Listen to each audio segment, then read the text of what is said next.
on here. Miss Krista, you know how to press this?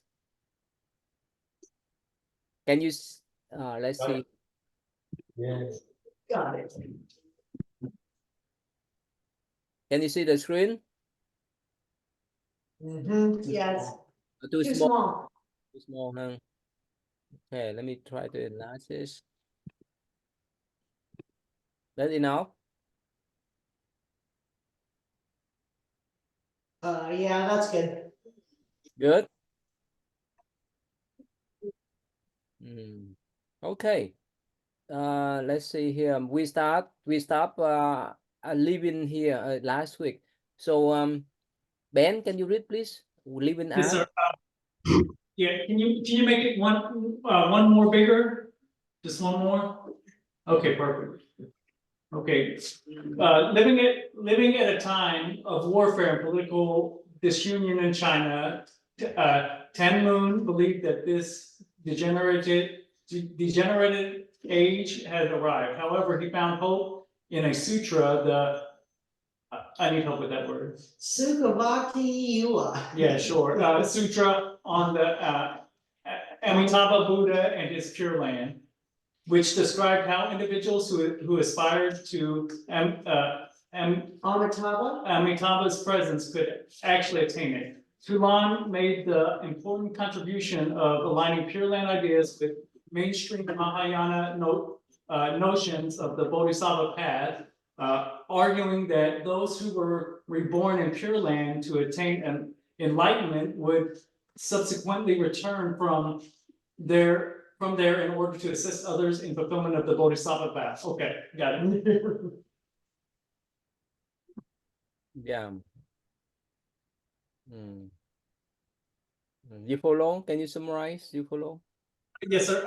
So just to give context where we're at, because there are some new people here, we've been learning about the Pure Land, which is a sector of Buddhism, where if you visualize it, you can go to this, like what the Christians might call like a heaven, but it's a lot more detailed.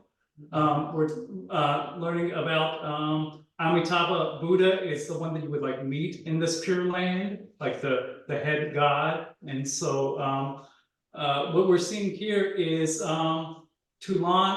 I'm trying to kind of put it into context. This Tan Moon is showing that there is this Bodhisattva path, which is like the Eightfold Path, the pure way to get to this Pure Land. Is the easiest way that I can summarize it if I had to. Thank you. Yeah, that's perfect then. Thank you. Yeah. Miss Kristen, can you summarize for them what is this Pure Land about so that they can follow? So,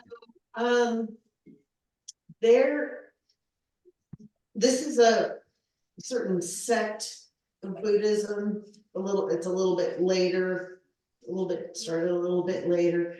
And it's based on the Amitabha Sutra, which is a sutra spoken by the Buddha about another Buddha, because this is a Mahayana sect. So which recognizes like millions of Buddhas, not just one Theravada. And then so this is like the fast way to enlightenment. So through a practice called Nyanpho, which is the recitation of the Amitabha's name, Namo Amitabha, whatever language you choose. But that word.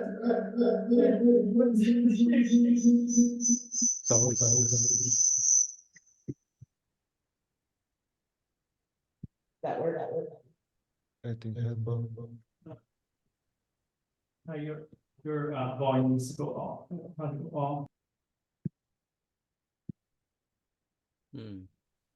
Yeah, go ahead, please. Yeah. Now is it working? Okay, so this is the traditional Theravadan way to enlighten. Of course, you have to be a monk And you have to be a very highly attained monk, spend a lot of time in meditation, spend a lot of time studying, not really attainable for most people. So this is a faster way where through the recitation of the Amitabha's name, you can, at the time of death, if your mind is steady enough, Amitabha with these other bodhisattvas, which are like a heavenly, celestial. Yes. They come and they will usher you to the Pure Land where you're reborn in lotus, and all the conditions are perfect for enlightenment. So, well, I won't go into the details, but it's a very specific, it's very specific the way this land is set up, and so through the recitation of the name, and then you can enlighten there, which, of course, you're not gonna have a body that creates pain, and you're not gonna like get hungry, you're not gonna be thinking about food during your meditation. You meditate with or you get to practice with the greatest practitioners that ever lived. You can go travel to all the other different Buddha lands and study with all the different Buddhists. But of course, the main thing is that you get to hear pure Dharma from the top. Yeah, so it looks similar to Christian tradition, right? When you pray to God, right, you go there, you unite with Him. But in the Eastern tradition, it's go beyond that. When someone go to the Buddha land, they will be next Buddha. They will be attending the enlightenment or become fully Buddha, and they have full authorities and full wisdom and so forth to help others. It is a little bit different from Christian that you go there to serve God, but in Buddhist tradition, you go there, you go to Pure Land so that you can be one of the Buddha to have sentient being if you want to. Okay, so thank you, Ms. Kristen, to explain. Let's move on to the next one. Let's see here. Okay. Yeah, go ahead, Vivian. You can read this one here. Vivian, please. Okay. Dao Chuo also began as a devotee of the Nirvana Sutra before his conversion to the Pure Land teaching. In his treatise Anjali, collection of passages on the land of peace and joy, Dao Chuo laid out for the first time a systematic framework of doctrines and practices for the Pure Land. He adroitly explained how the path to the Pure Land was parallel to and of equal value to the traditional Bodhisattva path.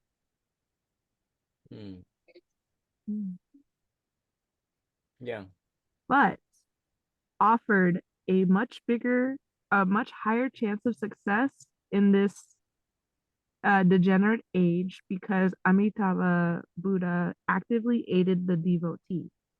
Dao Chuo asserted that the traditional Bodhisattva path, which he labeled the path to personal sainthood through deserving of esteem, was essentially hopeless for most devotees because it was too rigorous. Okay. Can you remember? Can you summarize that or no? So basically, Dao Chuo was saying that the Pure Land path that he was outlining is more chance of success because the traditional path is too rigorous, and that like the Buddha will help the person doing the Pure Land path. You know why? Why this path to Pure Land is much easier than Bodhisattva path? You know why? No. Why? And Stephen, you know why? I did not quite understand that. No. Why? So you need to understand the Bodhisattva path and Pure Land path, right? Ben, you understand the difference between the Bodhisattva path and Pure Land path now? I want to say that, okay, so do you have to be a monk to be on the Bodhisattva path, or what's the stipulation there? I don't know. No, you don't need to be monks or nun. You can be anywhere. Miss Kristen, can Okay. you difference?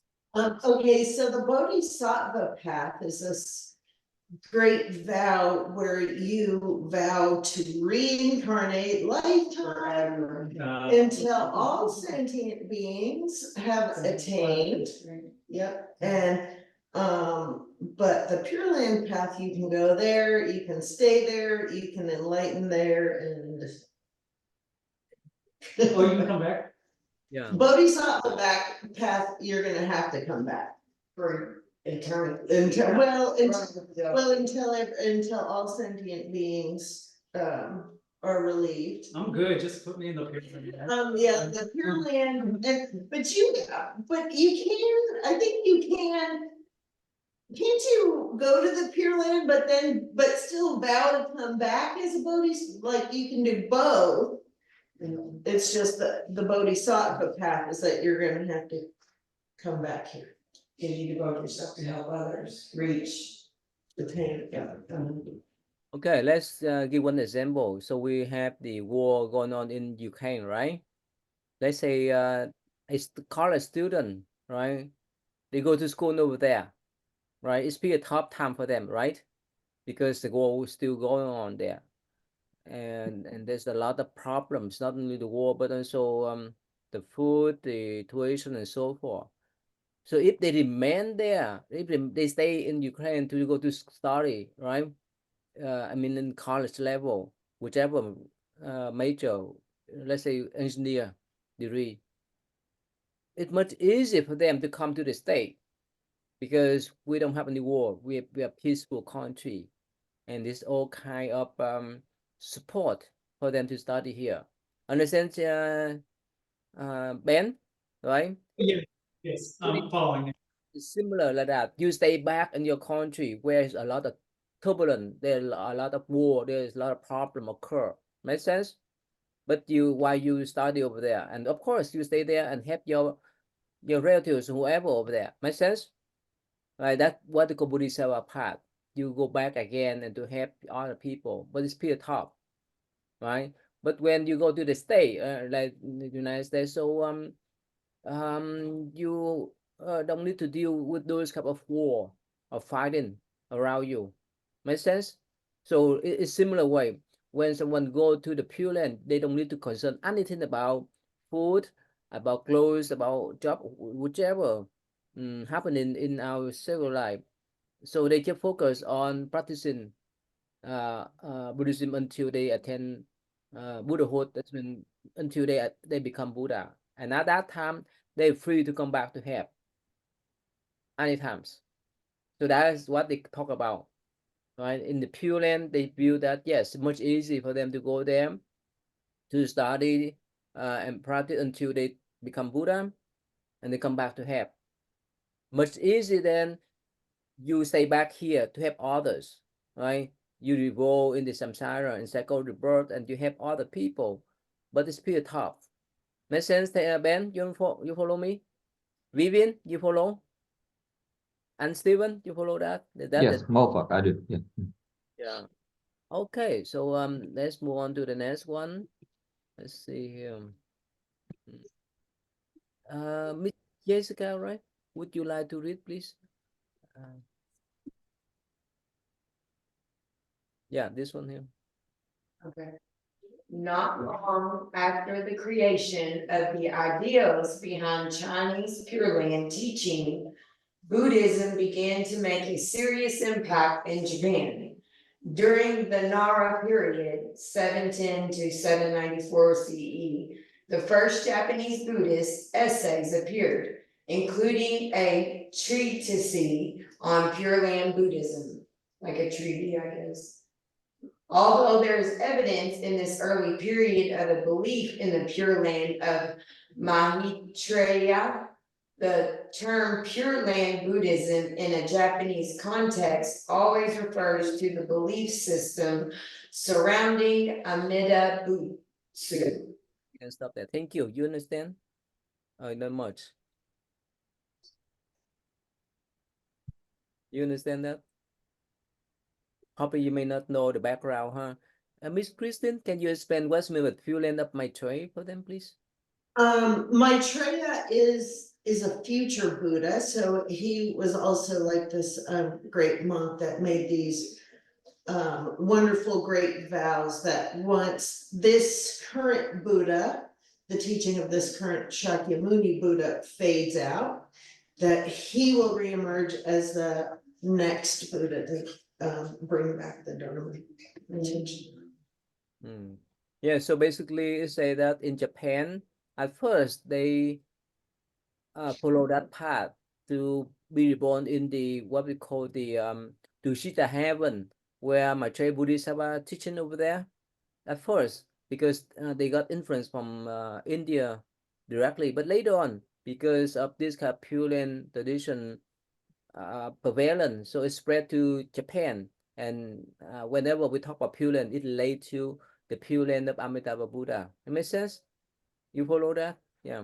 Amida-butsu is the Japanese word for Amitabha. Okay. So it was really. It's the same thing, it's just the different, yeah. So, Ty, this is the migration of Pure Land Buddhism into Japan, I'm guessing, is that what we're seeing here? Well, Like yeah, the migration of the, it's all over East Asia at that point, yeah. yeah, okay. Some Japanese monks, they went to China and they learned Zen tradition, they learned Pure Land tradition and so forth, and they brought back to spread among themselves. Make sense? All right. Okay, so the next one, yeah, and Stephen, can you read next, please? Yes, Mokoktai. Right here. Where we're In okay. In the Heian era, a slow growth in the one second. I'm just trying to move my screen here. Okay. In the Heian era, a slow growth in the faith in Amida is evident both among the aristocracy in Kyoto and among the populace as a whole, largely owing to itinerant holy men who disseminated the faith in the countryside. In 985 CE, the scholar Jin Shin had a great impact with Ojiyoshu, Birth of the Land of Purity, a work that illustrated most graphically the glories of Amitabha's Pure Land. Jinshin was a member of the Tendai, the Japanese sect which followed Tiantai concepts introduced from China by Saicho in 805. In the 9th century, under Indians' leadership, forms of samadhi practice from China were introduced, which included chanting the name of Amitabha as an aid in meditation. you follow one? Half followed, I guess. I'm guessing it is just explaining how the continuation of the Pure Land teaching is moving from one area of Japan, I guess, based on the different time frame there to the next. Do you know what's Yeah, just in the gym. I'm sorry? Tendai set? You know what's about? I am not familiar with that yet, sir. Kristen, you know are you familiar with the Tendai? Is that the Nam-myoho Renge Kyo Oh, okay. Lotus, is it that one? Is it the Lotus Sutra? No, People that focus yeah, that's the focus in Lotus Sutra. Yeah. Yeah, so they make this Lotus Sutra as the main one, the main text, the main teaching for them. So that's what they call Tin Tai. They import from China, and but later on, those kind of upset will be fading away, except the Pure Land. So that's what you see. So I mean, leadership. Let's just talk about one Zen master. He came to China to study about Zen, a meditation. And so when he went back to Japan, he introduced that teaching, and he incorporate or other people in his Pure Land tradition in Japan. They incorporate the Zen or meditation section into the Pure Land, especially for the chanting the name, right? But of course, it's as in the Buddha times that the monks chant Buddha teaching, right? So, and Stephen, you remember we talked about the difference between praying and chanting? Remember? You know the difference? Yes. Praying, I believe, is just in a sense you're regurgitating what you learn, I guess, and continue on, and it's more specific. But chanting, you're just concentrating on just a specific phrase, I believe, and then over and over so that you can direct your mind to focus during your meditation to whatever it is that you're chanting. I think that might be it. Yeah. Let's see here. Miss Jessica, you do know difference between chanting and the praying? Um, I thought that there were certain chants written for certain things, like, or certain prayers written for certain things like you have going on in your life. I didn't, and chanting is to get your mind concentrating on, just getting your mind cleared and concentrating, Yes. helping your mind to concentrate.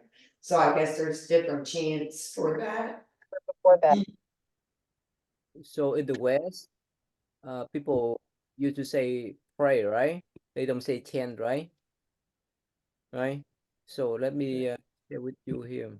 Yeah, how about Miss Kristen? Can you explain one more time what's the difference between chanting and praying then? So chanting is going to be more similar to a meditation where you're holding your focus on the chant. Prayer would be a little more open, maybe like an ask for help, to like invite them to come join you.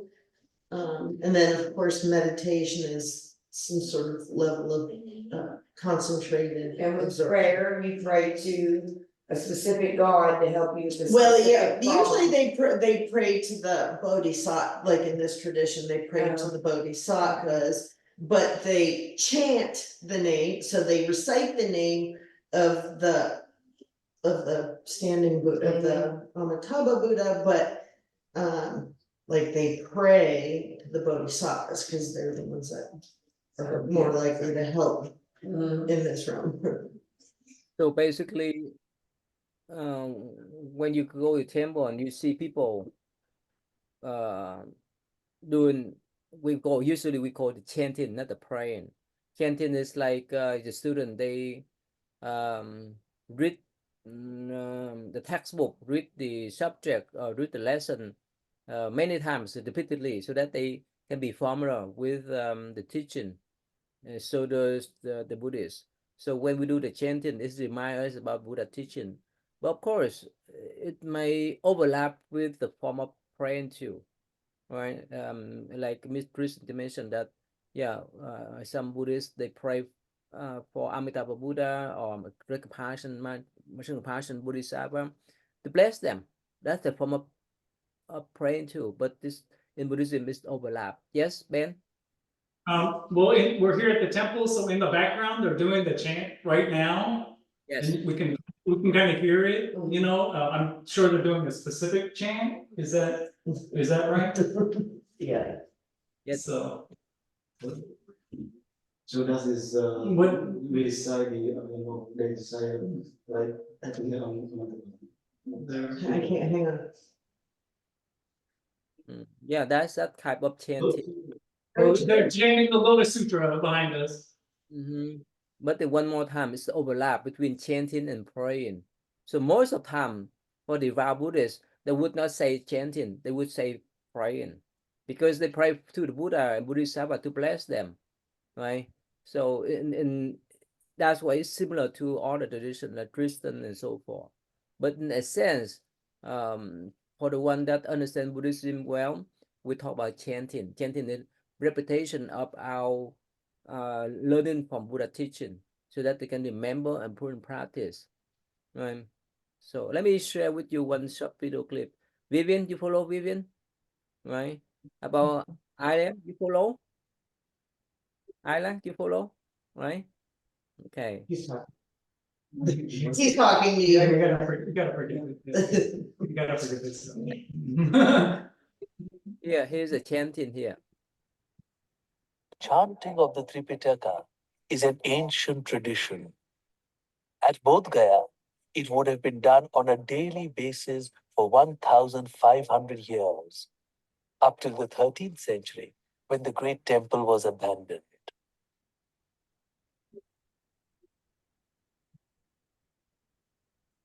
Yeah, can you see here the The chanting night of background? Buddha Dharma From the temples here in Bodh Gaya got together and decided to form a council called the International Tipitaka Chanting Council. And that council has now been the supervising body for an annual chanting event, which is now in its 8th year. And like the Buddha Dharma Foundation, which I run with my wife here, Wang Mo, this foundation is the primary sponsor of the event. But of course, it's a huge international event now. We're a small part of it, really. It's now got 1,500 monks coming from 10 countries and about another 1,000 lay people. So it's really a major gathering. Yeah, They be the ones to radiate these great blessings in all yeah. Anyways, Anyways, so they have this type of chanting where they gather thousands of people in Bodh Gaya where the Buddha attained enlightenment. So basically, when we talk about Buddhism, we talk about chanting, not the praying. But in general, for the common Buddhists, they would say praying. Make sense now, right? So, but for the practitioner, for sincere practitioner, they say that chanting, because chanting help them to remember about the teaching so that they can apply in their life. Okay, so let's us move on to our next reading. Let's see here.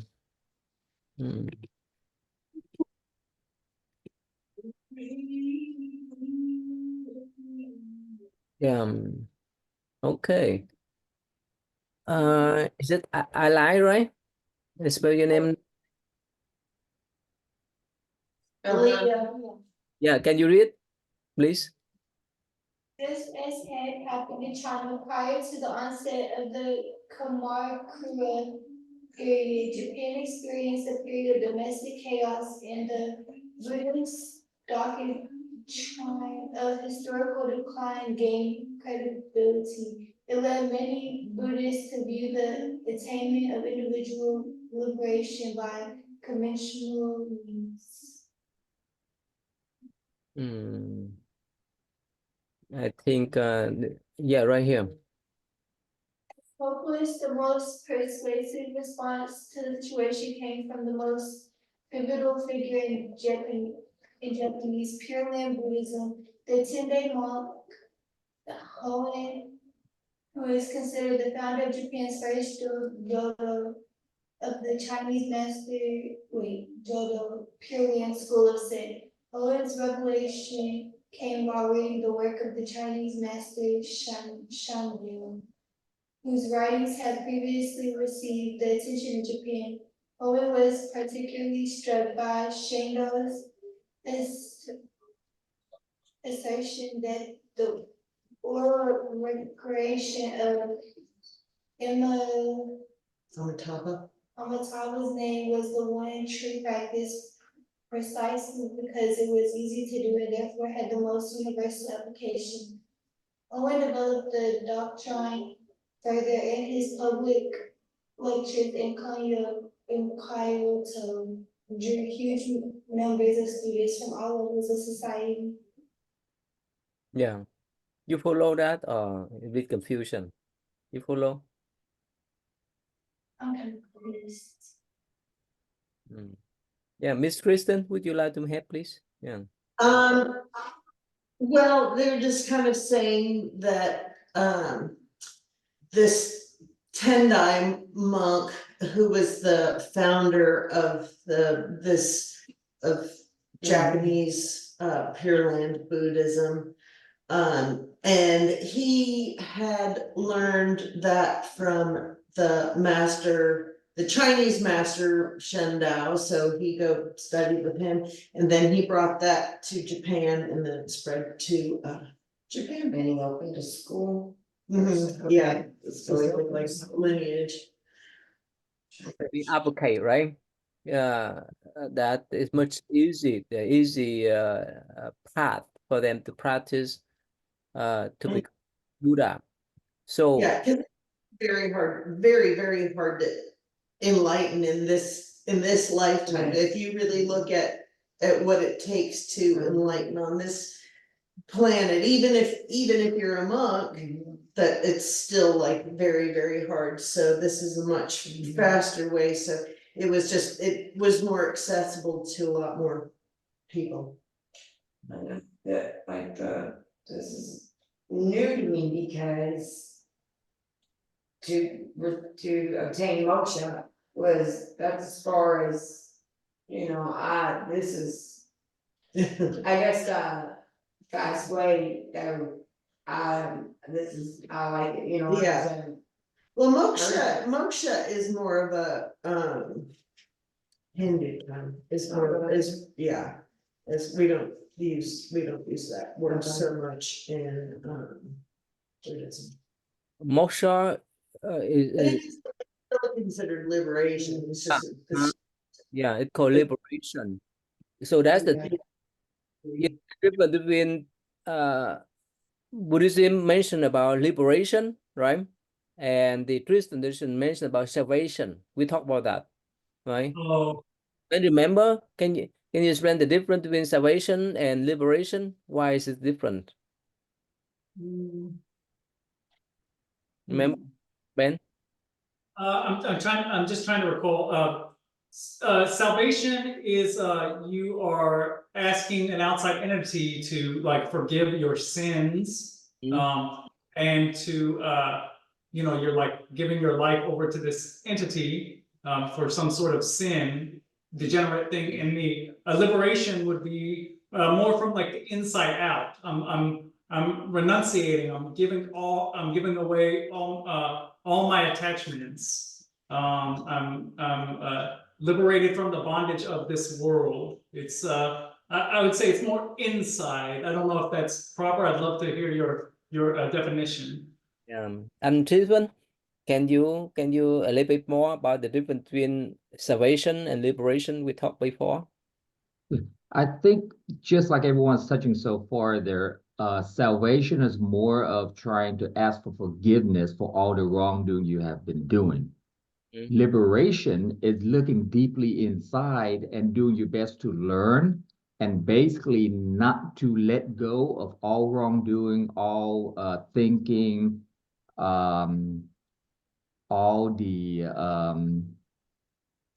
wrongful path, so to say. And that's how you can literally free yourself from all, pretty much all the hardship that we go through as a living human being now. So once you can let go of everything, you will realize you'll be having pure happiness. So there's no hardship, there's no suffering. That's what you're trying to get rid of. And that's what in a general sense, liberation is what you do from the inside out.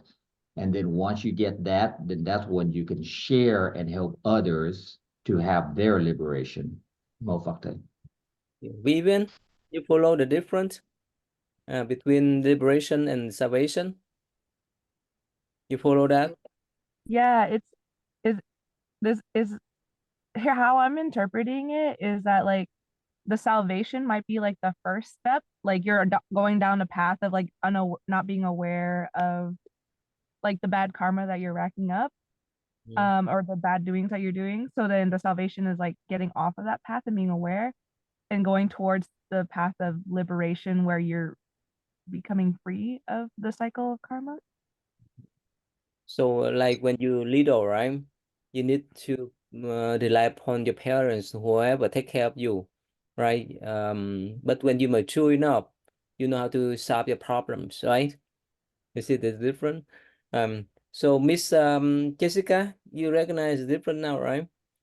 So which is that? Which one do you think? It's not. I don't say it's better, but somehow, um, uh, I mean that which one is more practical? Which one is more approach? That's what I'm asking about. What do you think? In my life, I think that, liberation is more practical because you are forgiving yourself and letting go of the things that you hold on to inside and learning that material things don't matter, because they don't. Attachments to things that we carry with us and need the want for more and always want more and nothing's ever enough. And once you are liberated, it's almost like freedom. You're happy, joyous, and free because you have no attachments, you forgive yourself for your wrongdoings, and you want to help others, and it's liberation, definitely. Wow, that's wonderful. And Anh, are you there, Anh? How you been? Dạ, mô Phật thầy, còn lâu ngày không gặp thầy. Dạ, con khỏe thầy, thầy khỏe. Thank you, Anh. Yeah, we talk about, I think we discussed with you before too, the difference between salvation and liberation, right? Yep. Yeah, so can you remember the difference between salvation and liberation? I can say something about liberations. Very similar, just exactly how that lady just mentioned about the ability, if you can liberate yourself from the pain and suffering by letting things go. And I found that is truly a blessing for me. And if you truly let it go, all the pain and suffering will let go. It's like instantaneously if you let it go. And that's true. I mean, I'm talking in real life situations. It's not like something theoretical that happened to me. So yes, it does work if you really practice letting go. Yeah. They're kind of both the same in a sense, because with salvation, you have God to help you forgive yourself, and in liberation, in I guess Buddhism, you have like the Bodhisattva to help you get to gain the liberation, right? Like, because you would ask the Bodhisattva to help you learn how to live with no pain and suffering. The Bodhisattva is your guide, and in the salvation, it would be more like God is the one guiding you, I guess. The Holy Spirit, same, kind of the same, Yes, let's say if someone give us hard time, right? They say some, let's say, nasty thing about us, right? They criticize us and they try to push us down, right? So we have two choices. One, ask for God, the Buddha, to help us to overcome our anger, right? That's one choice. Another choice is that, we remind ourselves, okay, well, whichever they say, they will get, I mean, the karma will get them, right? And if we make peace first, no matter what people say, whether they try to push us down or not, we can liberate from that type of anger, right? So this, yeah, so it's the choice. Yes, Ben. This and people have already touched on it. And this is going to be kind of a personal story. When I was 13 years old, I accepted Jesus into my heart in Christianity, and there was a form of liberation there. Like, I knew that I was going to go to heaven, and I felt this immense joy that something had changed in my life and in my in my psyche, and I knew I was going to go to heaven. And so I really clung to that, the Christianity way. I even went to Bible college. And I don't know, but I felt like something was missing. And through through my life choices and the pain and the suffering and everything that I went through in that period of adulthood, I got introduced to Buddhism through you, and I learned about the Four Noble Truths, you know, and that there's suffering, and I could go through all of them, but it just, I was like, oh my gosh, it's so relieving to know that there's something else. It's I don't say that one's better than the other. It's like more of like the pieces of the puzzles kind of came all together, and it's just like the human experience what we're going through. So to learn about Buddhism from you, it's just amazing. You know that other people have different beliefs. That it's cool. Well, like, put pieces together and you make it your own, right? That's exactly what I'm doing, you know. It's a spiritual thing. Spiritual. It's Very spiritual. spiritual. Yeah, so is it Alai, right? Is spell your name right? Alai, right? So let's say if someone try to push you down orally, right? Right, they say some nasty thing about you and so forth, so forth. What should you do then? Ask your mom to help? He wants to know, like, what you could do if somebody like says something that offends you or hurts your feelings, like what is a good response for that? Just be a top, right? Hmm. How about She's how about first anger and saying how she feels and So but especially if you come back to Louisville and serve people doing the at the church down, right? Doing the derby, right? And if someone says something, try to put you down, so how can you handle that then? that's why she's here. That's why I'm here. That's why she's here. Vivian, She's improved her coping skills. Yes, she's here to learn. That's why she's here. Vivian, can you hear me? So yeah, can you respond? So if while you serve them at the church down, right, doing the derby, right? If someone says something negatively about you, how can you handle then? Well, I can just take it as a little joke because people don't really say too many things, or if they're really drunk, then they're not really. Useless. Right. Yeah, while you're drunk, right? While you're drinking, so they could not. They sometimes they could not control their speech, right? Yeah. Not easy. Yeah. Okay. Yeah. So, and Stephen, in your situation at work and so forth, so how can you handle that then? You do the prayer for them to stop, or do the prayer to calm your mind, or you just let go? Which one is much easy for your approach? I just pretty much let go, and whether or not they are directing, sometimes like people, like a situation, they're angry because of the situation. So I'm the first point of contact. So that's why they're yelling or cursing or saying bad things. But no matter what, whether I know I truly didn't cause their suffering. So I just as simple say, hey, I apologize, sir. I apologize, ma'am, that this situation that happened to you. Hope that it'll get better. And I just accept it as is and just let go because in a way, even though they are directing at me, intentionally, I know deep down that it's just a situation that happened and I recognize and accept it as is, and I just let go. In that way, it doesn't bother me because if it does bother you, you get angry and all that. And the cycle just starts over because if you don't know how to accept that, you're going to turn around and say, yell back at them. And that's what you don't want. So you just learn how to accept it. So, more of that. Kristen, which one is much easy? You pray to Buddha, or you contemplate and let go when you deal with those type of hard patient or hard clients?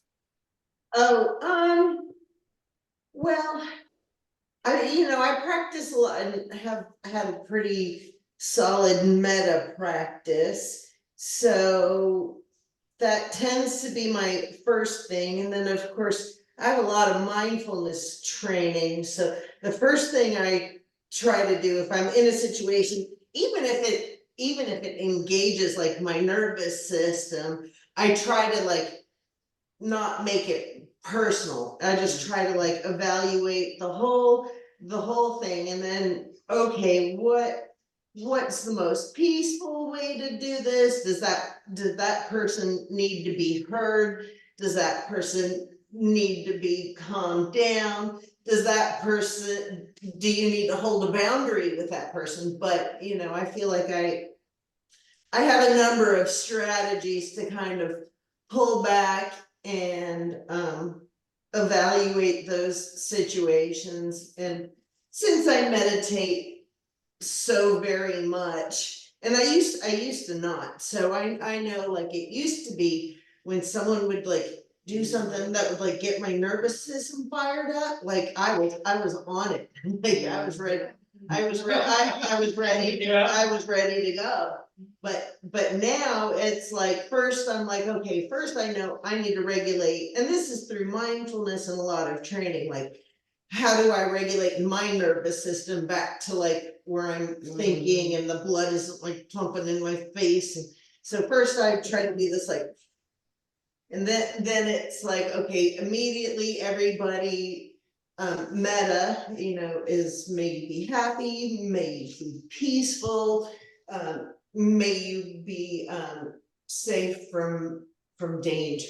Because those are really the basic core of like what everybody's fighting for. So if your first reaction is to notice that that's what this other creature being needs, kind of gives you a step back, and then, and of course I spend so much time thinking about being compassionate and stuff. And it's like, okay, so now how can I handle that compassionately, also without, but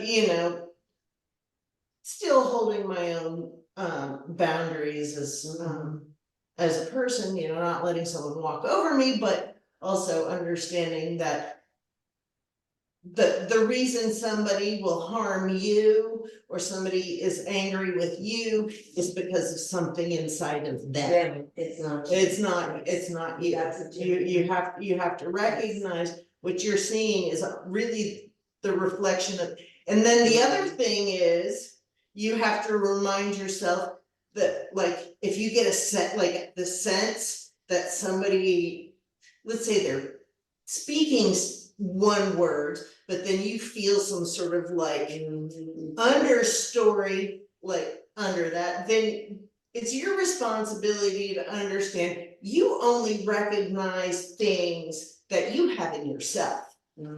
So if you think someone's being passive aggressive or something, well, the reason you're noticing that is because that's you. That's not necessarily them. That's your reflection on that. So there's a number of different strategies I think Buddhism can train to really help in those situations.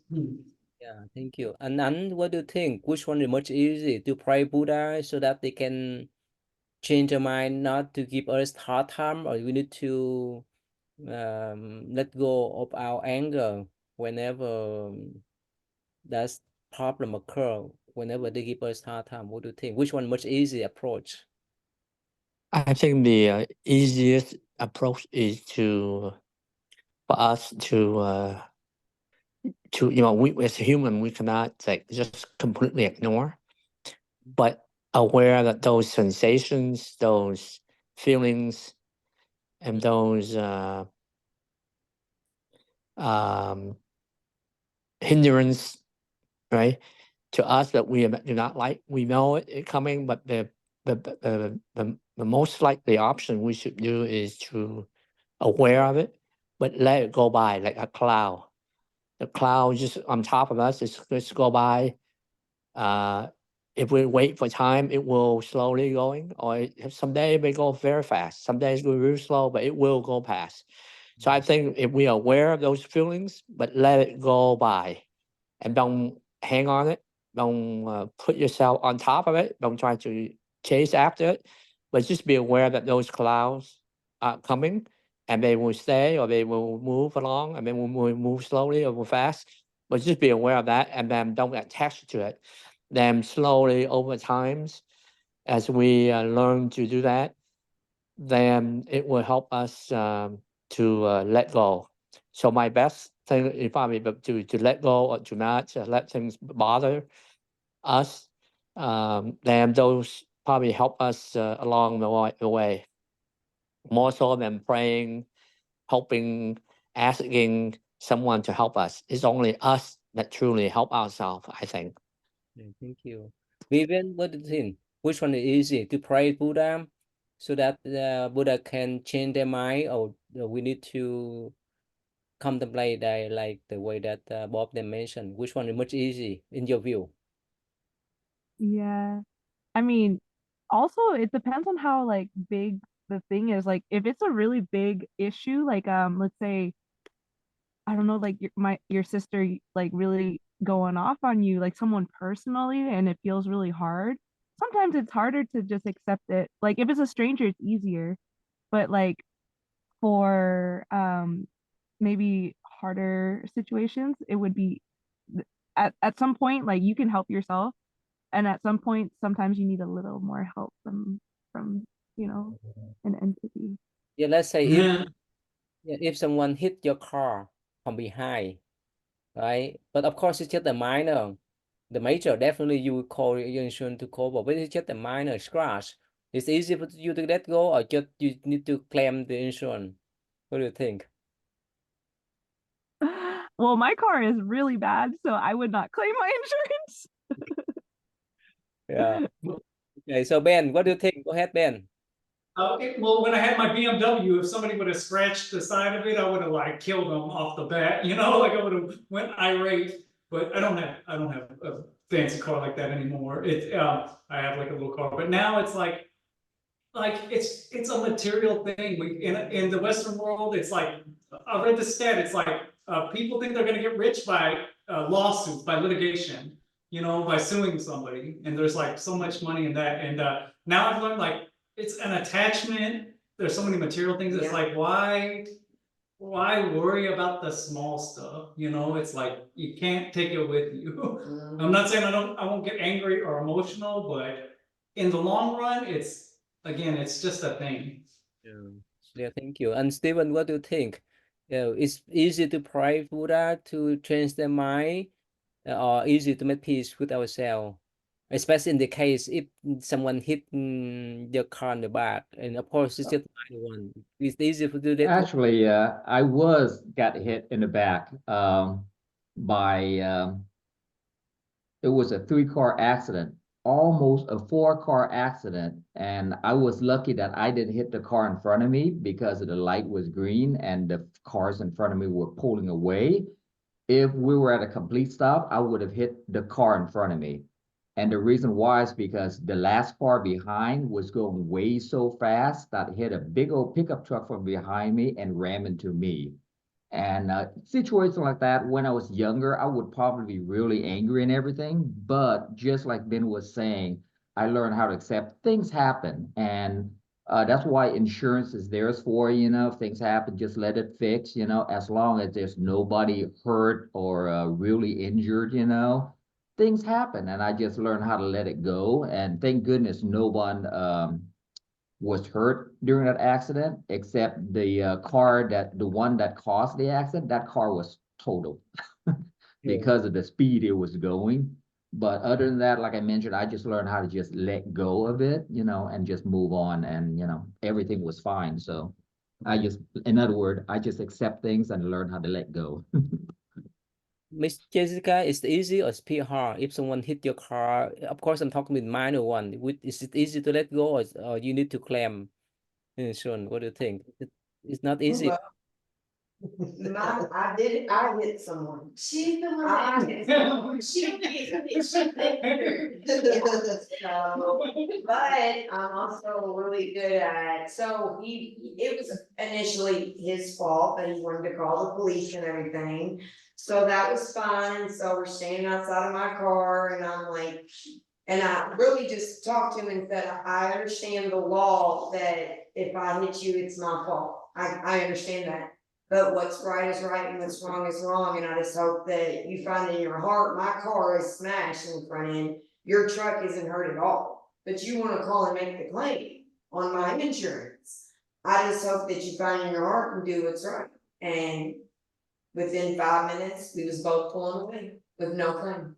Oh, sure. So That, I just kind of I apologize, but I also made him look at his point, the part he played as well. I'm good at that, making people own their part. My daughter, my 14-year-old, doesn't really like that because I don't condone her bad behavior. I make her take a look at her actions and the part she played and stuff, you know, and which I've had a lot of training too with AA, NA, spirituality, Holy Spirit, church, the Bible, all of it. So I've definitely came a long way because I used to be angry at the world, angry at my parents, angry at my life, angry at my situation. I fought everyone. I had a loud mouth. I said what I wanted to say what came to mind. I was not a good person. So I've definitely done the work on myself with help from a supernatural power, you know, power greater than me. okay. So Yeah, anyway, so most of the time we need to solve the problem within ourselves, right?